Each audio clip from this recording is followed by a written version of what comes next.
Welcome to the Slop Farm. Enjoy the video. You begin by defining exactly what will play back. Move the timeline playhead and set the work area start and end with B and N, or drag the handles. This limits preview time, and that's critical. Once done, open the preview panel and change the range to work area and choose a resolution like 1/2 or 1/2 to speed playback. Make sure preferences memory and cache shows enough RAM and disk cache so frames can be stored for smooth previewing. Now you focus on the detailed playback settings that control preview time.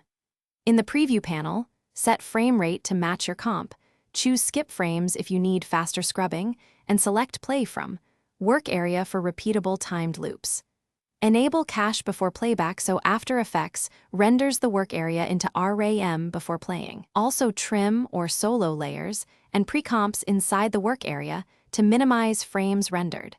This directly shortens the time required to generate a complete preview.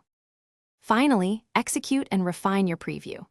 Press 0 on the numeric keypad to start a RAM preview, which renders the work area into memory, or use space to play back cached frames.